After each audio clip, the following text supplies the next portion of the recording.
The room was silent except for the sound of boots on concrete. A Marine colonel stood in front of a young woman, his eyes sharp, his jaw tight.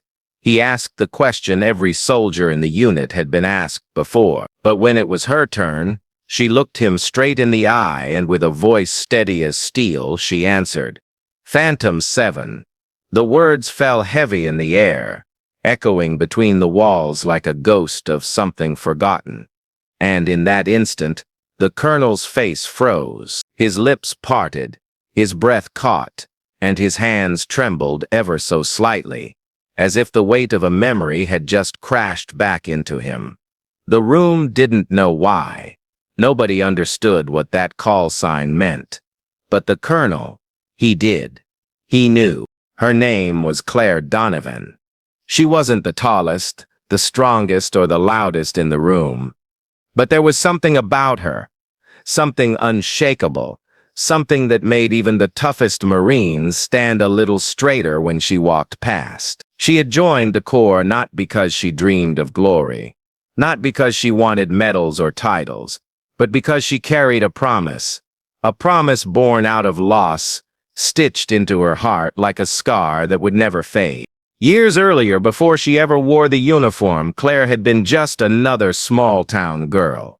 Her brother, Michael, was everything to her: protector, best friend, the one who believed in her when no one else did. He was the kind of person who lit up a room, the kind of soldier who inspired others to follow. Michael had been Phantom 7, part of a covert Marine recon unit that had a reputation whispered about in shadows. Their missions were classified, their risks unthinkable, their sacrifices invisible to the world. And one mission, years ago, went dark. Phantom 7 never came back. All Claire ever received was a folded flag and a letter filled with words that didn't heal. He died serving his country. That was the official line. But no one ever told her what really happened. No one gave her the truth, and the silence ate away at her. That silence is what drove her. It carried her through grueling training, through nights of exhaustion when her body screamed for rest, but her heart screamed louder. She wasn't just fighting to be a Marine. She was fighting to uncover the story buried beneath those two words, Phantom 7. And now, standing before the colonel, she had spoken the name. She had claimed it as her own call sign, as if she were daring the past to confront her. The colonel's eyes, usually sharp with discipline, flickered with something else. Recognition, fear, sorrow. He didn't speak. He couldn't. The silence stretched until the weight of it pressed on every chest in that room. Finally, he dismissed the recruits, but as Claire turned to leave, his voice broke through the tension. "Donovan, stay behind." Her boots halted. The others filed out, whispers trailing like smoke, leaving her alone with the man who now looked less like a colonel and more like a ghost himself. He stepped closer, his voice lower, heavier. "Where did you hear that name?" She didn't flinch. "It was my brother's call sign, Michael Donovan." The colonel's face drained of color. His hand gripped the edge of the table as though he needed it to stand steady. "Phantom 7, he whispered, almost to himself, like he was afraid saying it too loudly would awaken something dangerous. Claire's heart pounded. She had never seen an officer lose composure like this. She pressed forward, her words carrying both demand and desperation. "You knew him, didn't you?" The colonel's eyes lifted, glassy, distant. And for the first time in her career, Claire saw a Marine colonel hesitate, not out of weakness, but out of the unbearable weight of memory. "I wasn't supposed to. I shouldn't say this. But yes, I knew him. I knew Phantom 7. Her breath caught. She wanted to scream, to cry, to shake the truth out of him. Instead, she whispered, "Then tell me what happened." But he didn't. Not then. Not yet. He turned away, his back rigid, his voice a low growl. "Some truths are heavier than any bullet. Be careful, Donovan," If you carry that name, you'll carry everything that comes with it. From that moment on, her world shifted. Every drill, every mission, every long march through mud and fire, it all felt different. Because now she knew the Colonel was hiding something. Something about her brother. Something about Phantom 7. And deep down she knew she was walking straight into the shadows that had swallowed him whole. Weeks passed, and whispers began to follow her. Other Marines noticed the way the Colonel watched her, the way he lingered when she trained, the way his jaw clenched whenever her call sign was spoken. Some said she was cursed. Others said she was destined for something bigger. But Claire knew only one thing. She was getting closer. One night, long after lights out, she was summoned. A message delivered quietly slipped under her door with no signature. Training ground. Midnight. Come alone. Her instincts screamed trap, but her heart pulled harder. She went. The night was cold, the moon hidden by heavy clouds. And there, waiting beneath the floodlights of the empty training field, was the Colonel. He didn't bark orders. He didn't posture like the Marine commander he was. Instead, he stood with shoulders heavy, eyes hollow, as though the ghosts of his past had finally worn him down. He looked at her and said the words she had waited years to hear. I was there. The day Phantom 7 fell. Her chest tightened, her throat closed, but she forced her voice out. Tell me, please. And so, beneath the cold night sky, the Colonel began to unravel a story that had been locked away in silence and secrecy. A mission off the books, a betrayal from within. A sacrifice that saved lives but buried the truth. And at the heart of it all, Michael Donovan, Phantom 7. But just as his words began to peel back the layers of mystery, just as Claire finally thought she might touch the truth she had chased for so long, he stopped. His eyes darted, scanning the shadows, as if invisible ears were listening. Then his face hardened again, the softness gone, replaced by urgency.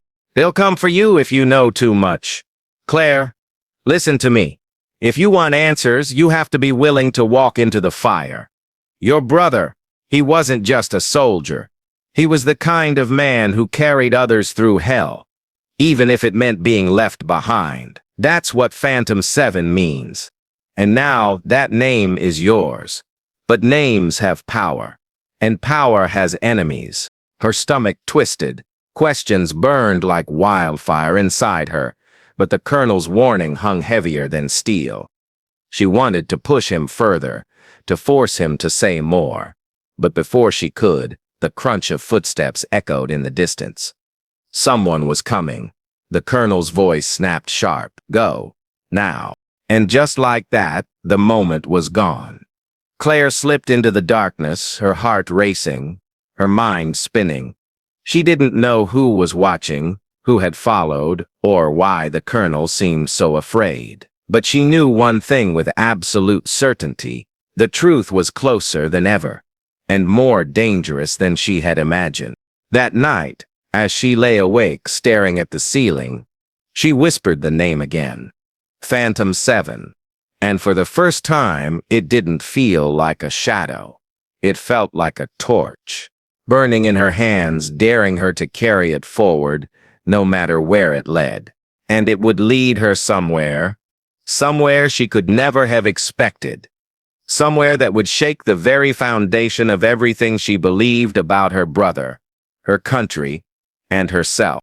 The next morning, the camp buzzed with the usual noise of orders barked, boots striking the ground in rhythm, and the metallic clatter of weapons being prepared. But for Claire, the world felt quieter, heavier. She moved through drills with precision, her body on autopilot, but her mind was locked on the Colonel's words. He was there. The day Phantom 7 fell. That single sentence replayed over and over in her head, like a haunting refrain she couldn't silence. She caught glimpses of him throughout the day. His face was the mask of discipline, but his eyes betrayed something else. a shadow of fear. A man carrying a secret that wanted to claw its way out but couldn't, not without tearing everything apart. That night she couldn't rest. The barracks felt too small, too suffocating. She slipped outside, letting the cold air clear her lungs. Her breath turned to mist in the moonlight. As she walked toward the edge of camp, that's when she saw him again, the colonel alone, standing near the flagpole, staring up at the stars. She didn't mean to interrupt, but his voice carried before she could step back. "Your brother was the bravest man I ever knew." Her chest tightened. She moved closer, her boots crunching softly on gravel. He didn't turn. He just kept staring at the sky as though he was searching for answers among the constellations. "What happened that day?" she asked, her voice quiet but demanding. "Why won't you tell me?" Finally, he looked at her, and the weight in his gaze nearly broke her. "Because once you know, there's no turning back. Once you see the truth, you'll never see this uniform the same way again." Claire's fists clenched. She had carried grief for years, carved her body and soul into steel for this very moment. She wouldn't walk away now. "Then show me. Whatever it is, I can handle it." For a long moment, he just looked at her. Then, with a slow nod, he made a decision that would change everything. "Tomorrow, after final drill, meet me by the old hangar, and come ready. If you want the truth, you're going to earn it." Sleep was impossible. Her mind raced with questions, each more painful than the last. She thought about Michael, about the way he used to ruffle her hair and promise, "I'll always come back, Claire Bear." He hadn't come back, and now, maybe she'd finally learn why. The next evening, after hours of punishing training, Claire found herself at the old hangar. The doors creaked open with a groan, revealing shadows stretched long by the dying sun. Inside, the colonel stood waiting, holding a battered metal case. "This," he said, setting it down with a heavy thud, "is classified beyond measure. I shouldn't even have it. But if you're carrying Phantom 7's name, you deserve to see it." He flipped open the lid. Inside were files, maps, and photographs worn at the edges, as if touched too many times by hands that didn't want to let go. At the top lay a single photograph. A team of Marines, faces proud, eyes fierce, and there in the center was Michael Donovan, her brother. Claire's throat burned as she reached out, fingers brushing over his face, frozen in time. The colonel's voice broke the silence. "That mission, it wasn't just recon. It was a betrayal wrapped in orders. We were sent in blind, fed false intel. Someone wanted Phantom 7 erased." Her eyes snapped up. "Erased? By who?" He shook his head. "I can't say names. Not yet. But it was someone high. Someone who feared what your brother had discovered. He wasn't just a soldier, Claire. He was chasing something dangerous. And when the ambush hit, he stayed behind. Held them off so the rest of us could escape. I was one of the men he saved." The word stabbed into her chest. Her brother's death wasn't an accident of war. It was a sacrifice born of betrayal. Tears blurred her vision, but she swallowed them back, her voice steady. "Why didn't you tell me before?"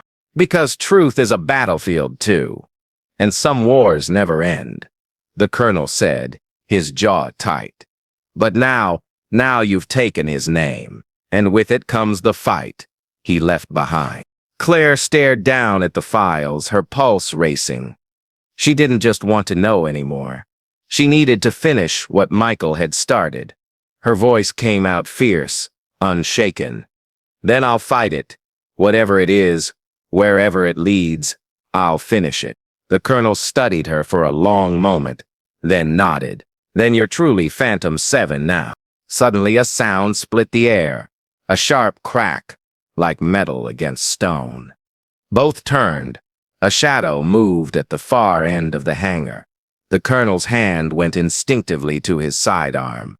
Claire's heart thundered as footsteps echoed closer. From the darkness stepped a man in black fatigues, his face hidden under a hood.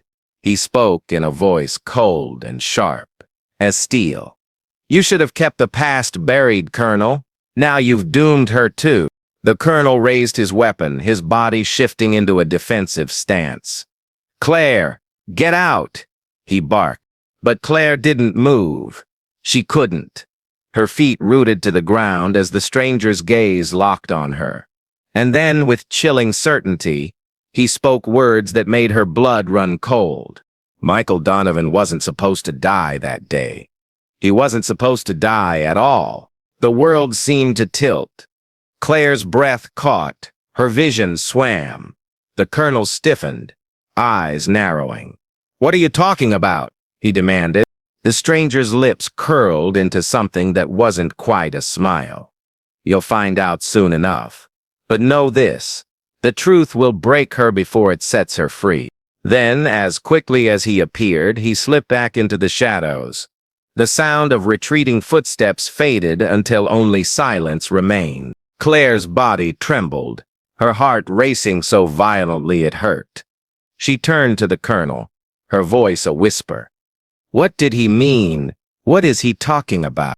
The colonel's face was stone, but his eyes betrayed dread. "It means," he said slowly, "that your brother's story isn't finished, and neither is yours." Her breath came in sharp bursts, her chest tight with confusion and fear, but also something else. A fire, a spark of defiance. Whatever truth lay ahead, however much it threatened to break her, she knew one thing with absolute certainty. She would not stop, not until she uncovered every shadow, every betrayal, every hidden piece of the story her brother had died for. And for the first time, as she clenched her fists and whispered his call sign again, Phantom 7, she felt him with her, not just as a memory, but as a force pushing her forward into the storm. The road ahead would be dangerous. She would face enemies she couldn't yet imagine, lies that would cut deeper than bullets, and truths that might shatter everything she believed. But she was ready, because sometimes the only way to honor the fallen is to rise where they could not. And that's where her real story began.